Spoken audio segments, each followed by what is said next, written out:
You're so close to getting what you want, the exam you've been studying for, the project that's almost finished, the opportunity you've been chasing for months, and then you do something stupid. You procrastinate at the worst possible moment. You pick a fight with someone you love. You suddenly lose all motivation the night before the deadline. You open your phone and waste 3 hours on nothing every single time. And here's what nobody tells you. This isn't a character flaw. It's not laziness. It's not a lack of discipline. It's your brain trying to protect you. And it has a name. By the end of this video, you'll understand exactly why your brain does this. And more importantly, how to make it stop. A psychologist named Gay Hendricks spent years studying why successful people keep ruining things for themselves. And he figured it out. He called it the upper limit problem. Here's what it means. Imagine you have a thermostat inside your brain, but it doesn't control temperature. It controls how much happiness and success you think you're allowed to have. When things start going too well, your brain freaks out. It goes, wait, this is too good. Something bad must be coming. I need to bring myself back down to what feels normal. So what do? You create a problem. You start a fight. You procrastinate.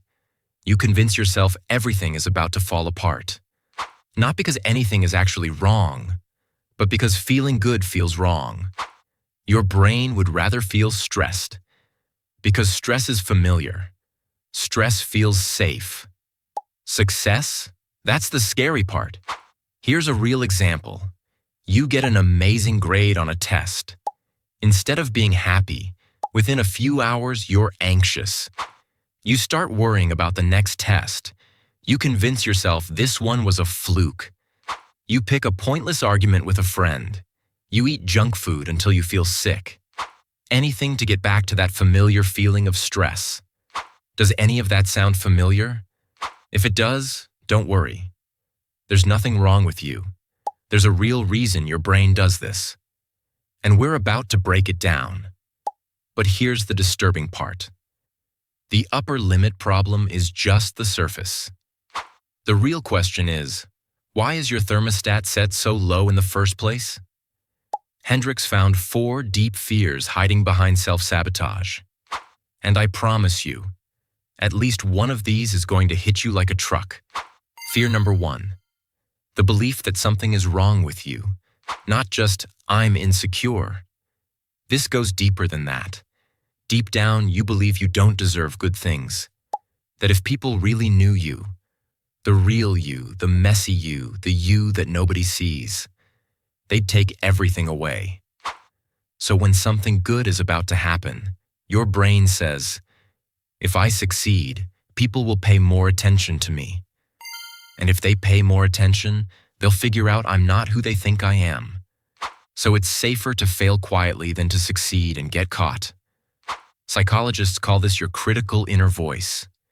It's that voice in your head that says, who do you think you are?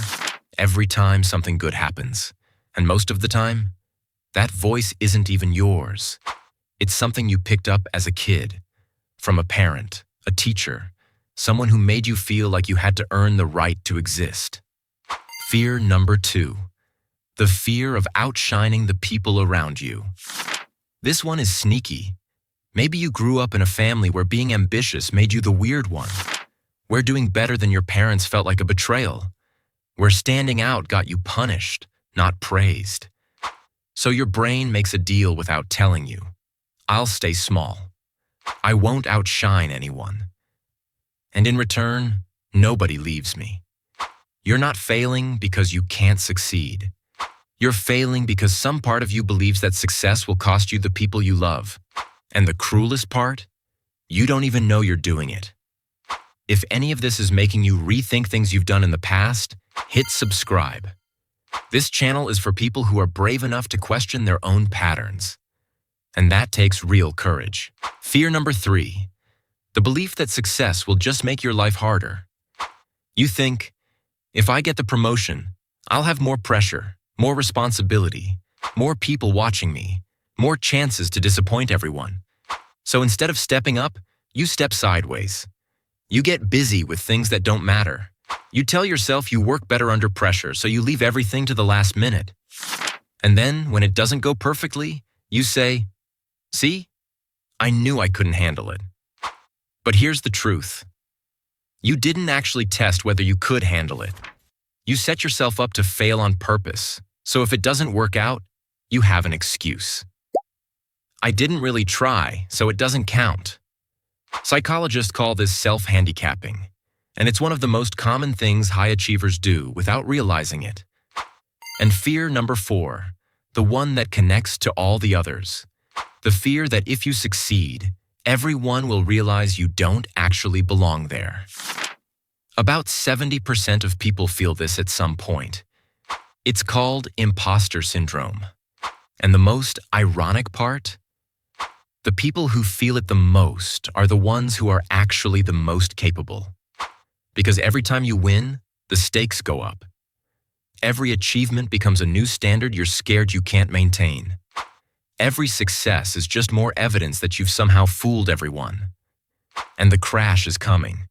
So what do? You sabotage before the exposure can happen. You fail on your own terms instead of being found out on theirs. Think about that for a second. You're not ruining things because you can't succeed. You're ruining things because succeeding scares you more than failing does. Here's something most psychology videos won't tell you. Self-sabotage isn't just about fear. It's about who you think you are.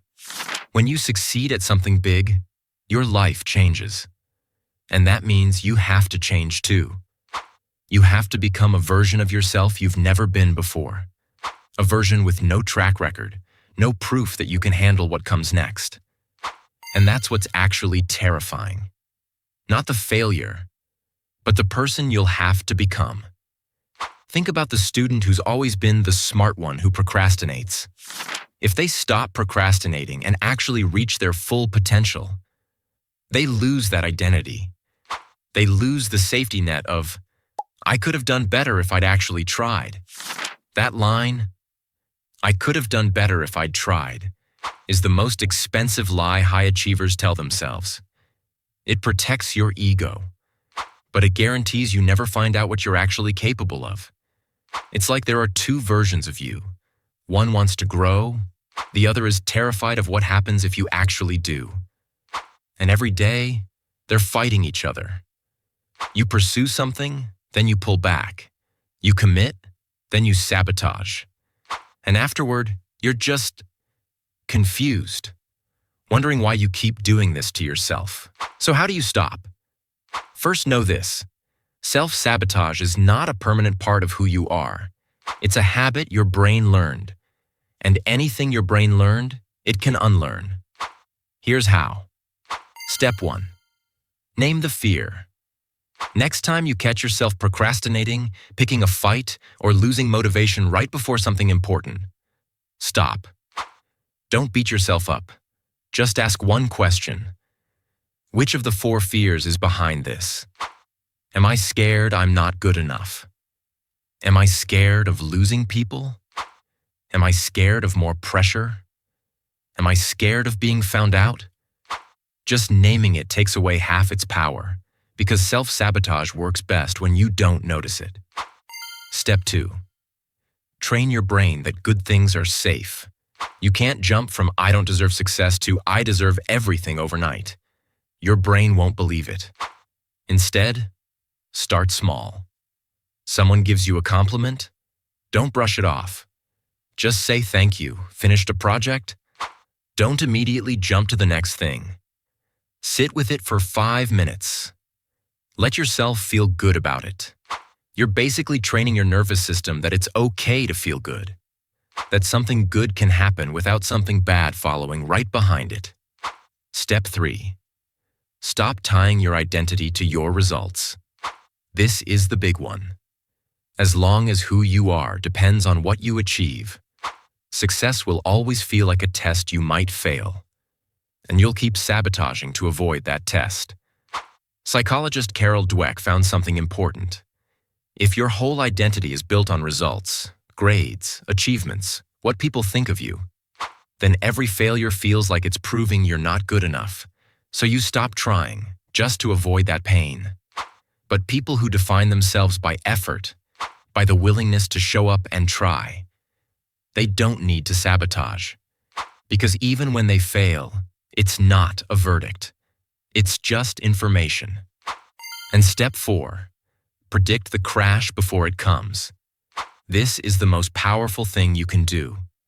When something great happens, say to yourself, okay, my brain is going to try to bring me down in the next few hours. I might feel anxious, restless, suddenly critical of everything. That's normal. That's just the thermostat kicking in. And I don't have to listen to it, because here's what Hendricks learned after working with over 20,000 people. The people who actually break through, they're not the ones who never self-sabotage. They're the ones who learn to catch themselves doing it, who feel the fear, see what their brain is doing, and say, not this time, I'm staying, even though it's uncomfortable, even though every part of me wants to run. Let me leave you with this. You are not broken. You are not lazy. You are not a failure who keeps getting lucky. You're someone whose brain learned, probably a very long time ago, that success is dangerous, that standing out gets you hurt, that the safest place is just below your potential. And changing that, rewiring your brain to believe you're allowed to succeed, that's one of the hardest things you'll ever do. But the fact that you're still watching, that tells me you're already doing it.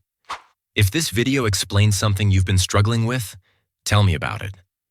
Drop a comment and let me know. Which of the 4 fears hit you the hardest?